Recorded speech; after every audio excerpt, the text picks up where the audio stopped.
Looking live at Denver, the city, on Monday afternoon. We're the warm before the storm because it looks dark and gloomy out there, but it's actually pretty warm. But that's going to get chilly and rainy. It was rainy at my house earlier today. Senior weather impact meteorologist Chris Bianchi is here. And Chris, you've got best case, worst case scenarios for this storm. Yeah, so I kind of want to walk you through it, right? We've been talking about the snow and all these different things about it, but what does it actually mean for you? Let's break it down because this is going to be pretty important, especially when we're talking about an early May snowstorm. Not all snowstorms are built the same, and this kind of snowstorm will have a big kind of variation in terms of those impacts. First of all, I like to look at it from a confidence-based forecast, right? Not saying this is exactly what's going to happen at your house. The most likely scenario is 4 to 8 inches of snow, but if the majority of that snow falls overnight, there's a chance we end up with 9 inches or more of snow, and it ends up a little colder than models. But also, that snow falls mainly daytime tomorrow.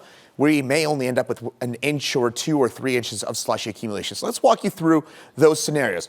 A best case scenario, in my view, as a meteorologist, the best case scenario is we get 1 to 3 inches, a little bit of slushy snow here in Denver, but it's generally lower impact.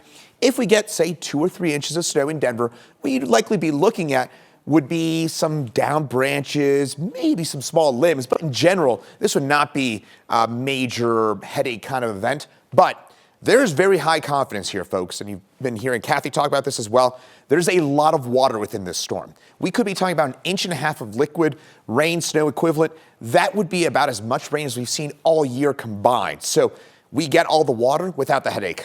Now, here's the not so good news scenario. If we get a worst case scenario where the snow entirely falls at night, it's below freezing, then we're talking about 6 inches or more of heavy, wet metro area snow, and that would lead to widespread downed trees, power outages, snowy roads. So just a reminder, shake those trees and make sure you've got those covered. I'll leave you with a little bit of good news here, folks, is that I like to measure snow with my sweet little daughter. That would be Penny the Corgi. And when we're talking about Corgi legs of snow, I like to measure it based on her legs. She's about 10 inches tall. 4 inches is about how tall she is.